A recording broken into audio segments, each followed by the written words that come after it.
Thank you very much, ladies and gentlemen. I believe in God.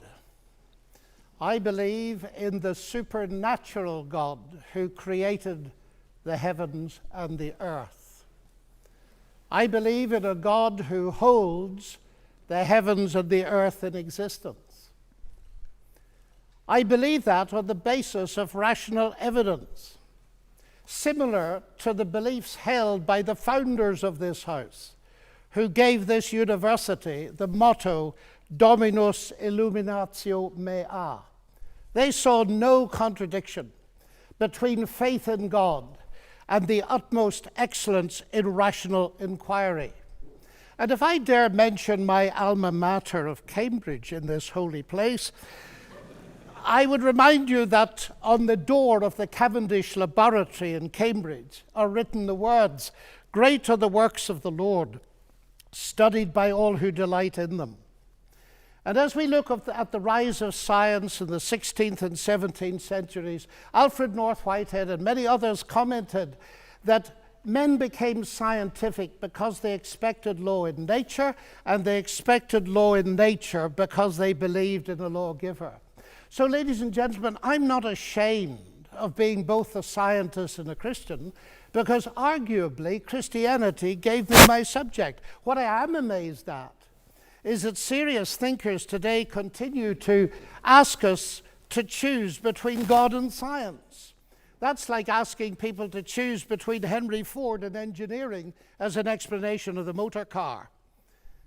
When Newton discovered his law of gravity, he didn't say, "I've got a law, I don't need God." No, he wrote the Principia Mathematica, arguably the greatest work in the whole history of science, because he saw that God is not the same kind of explanation as a scientific explanation. God doesn't compete. Agency does not compete with mechanism and law. Why is there something rather than nothing?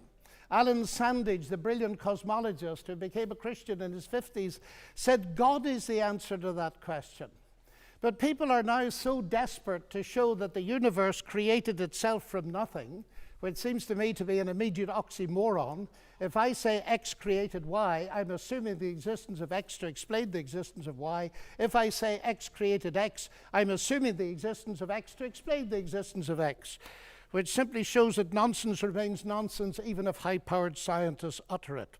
It reminds me a little bit of G.K. Chesterton, who said, "It is absurd to complain that it is unthinkable for an unthinkable God to make everything out of nothing, and then to pretend that it is more thinkable that nothing should turn itself into everything." The heavens declare the glory of God, says the ancient psalm. And we've unraveled a bit of that, seeing the fine-tuning of the fundamental forces of nature. It's something that's so striking to scientists that it demands explanation. And it seems to me that Arno Penzias hit it right.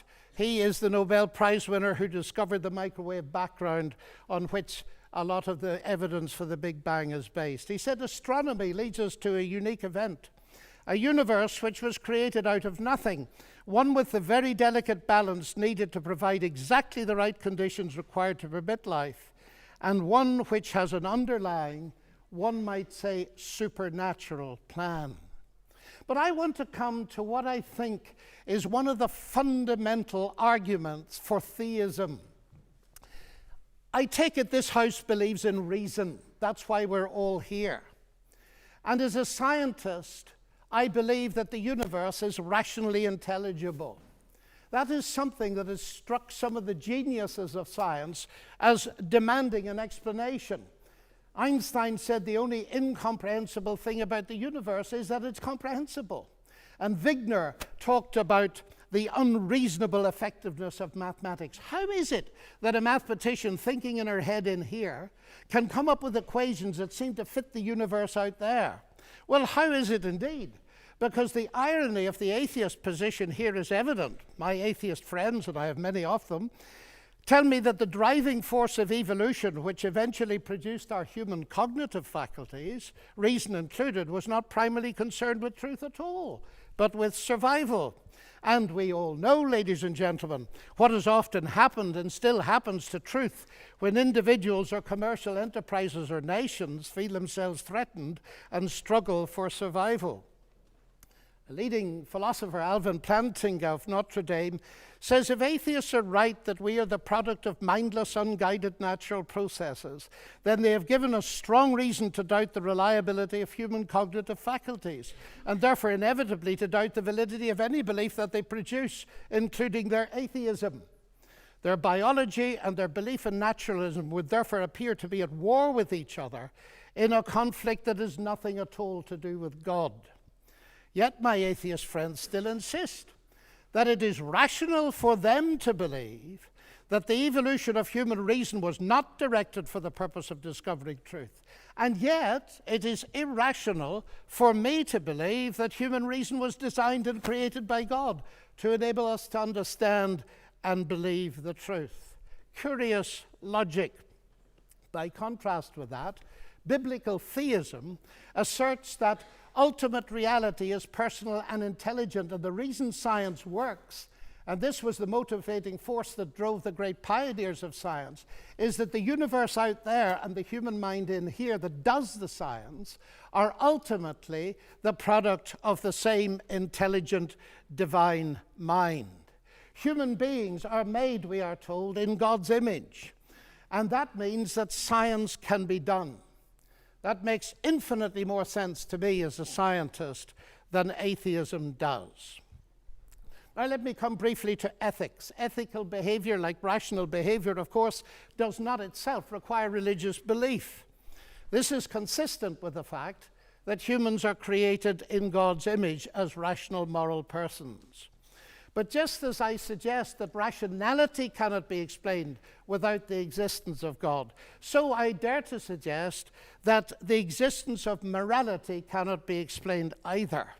As modern science sprang from Judeo-Christian sources, so did the concept of human equality. Listen to atheist Jürgen Habermas, arguably one of Germany's leading intellectuals. He said that universalistic egalitarianism, from which sprang the ideals of freedom and a collective life and solidarity, the individual morality of conscience, human rights and democracy, is the direct legacy of the Judaic ethic of justice and the Christian ethic of love. This legacy, substantially unchanged, has been the object of continual critical appropriation and reinterpretation. To this day, there's no alternative to it. Everything else is just idle postmodern talk. And it seems to me he's hitting the core of something important, because the value of a human being on which such egalitarianism rests is based not on what the human being can do, but what she's made of, or how she's made in God's image.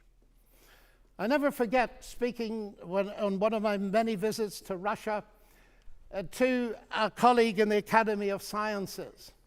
And he said, "You know, John, we thought we could abolish God and retain a value for human beings. We found we couldn't, and we murdered millions of them." And Alexander Solzhenitsyn has said, "If I'm asked, why is it that 60 million of my fellow countrymen were sacrificed?" He said, the answer is, we have forgotten God. Science, of course, marvelous as it is limited. Even a Nobel Prize winner, by analyzing a cake, cannot tell why it was made. But Aunt Matilda, who made it, can tell you. She can reveal it to you. But if she doesn't reveal it to you, you'll never know. And that brings me to my next evidence. It's the same with the universe. We can analyze it magnificently. But ultimately, if it has a maker, and I believe it has, only he can tell us what it's all about. And he's done so in the powerful narrative of the Bible, in particular in its analysis of the problem with humanity, not simply in terms of behavioral breakdown between people, but a vertical breakdown of trust between us and the Creator. The unique solution to that problem is not simply in terms of human ethical development, although that's very important, but in terms of something far deeper altogether. The restoration of the fractured relationship with God through the salvation he has brought through Jesus Christ. A radical relationship that empowers us to live ethically from God. And here we reach what for me is the chief evidence, not only for the existence but the nature of God. It is Jesus Christ. He it was who not only taught the golden rule but embodied it, fed the hungry, healed the sick and suffering, and welcomed society's outcasts, brought honor and respect to the marginalized and ashamed. And he's brought forgiveness and peace to multi-millions around the world. He's able to do this, of course, because though he was a man, he uniquely never was only a man, but God become human. The central evidence for this startling claim is, of course, his historical resurrection from the dead that launched Christianity in the world. This is, of course, ladies and gentlemen, a crunch issue. If Jesus rose from the dead, death is not the end and atheism is false. If Jesus did not rise from the dead, Christianity is false.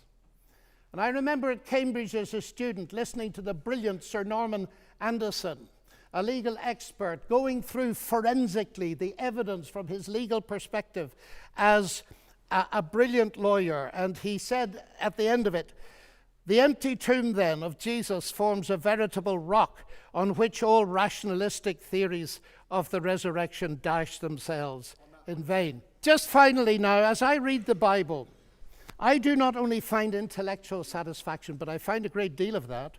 I sense the voice of God speaking to me. You say, that's intensely personal. But ladies and gentlemen, we've been asked tonight about belief in God.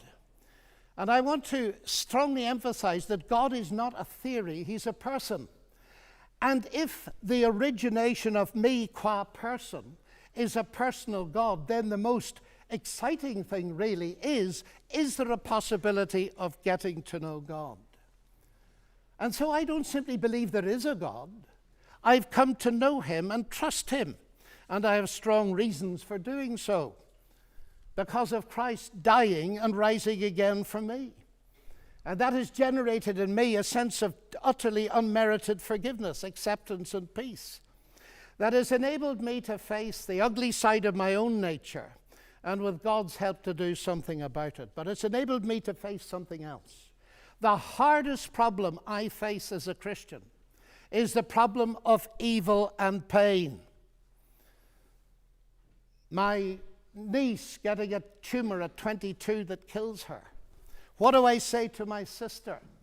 And this is the hardest problem we face. But it seems to me that atheism here has no answer, because by definition, atheism believes that human death is the end, so there is no ultimate hope. But you see, ladies and gentlemen, we could stay here till midnight and beyond arguing, as has been done in this university for centuries, what a good God should, might, would, could, if not, possibly might, just could he not have done, and we'll get nowhere. So it seems to me there's another question we can ask, and it's this. Granted that life presents us with a double picture. We see some beautiful things. We see some ragged edges. We see hurt and pain, and we see joy. How can we come to terms with that? And it seems to me here is no simplistic answer, but a window into an answer, and it's this. If it is actually true that Jesus is, as I believe him to be, the Son of God, then we can ask the question, what is God doing on a cross? And the answer comes back at the very least. God has not remained distant from our human suffering, but has become part of it.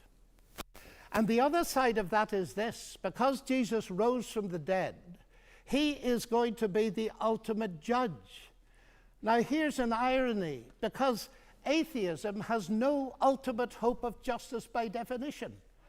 The vast majority of people in the history of the world have died without justice and will die without justice. And if death is the end, then of course they have no hope of ultimate justice. But the promise in the New Testament, guaranteed by the resurrection of Jesus, is that he is to be the judge in the coming day.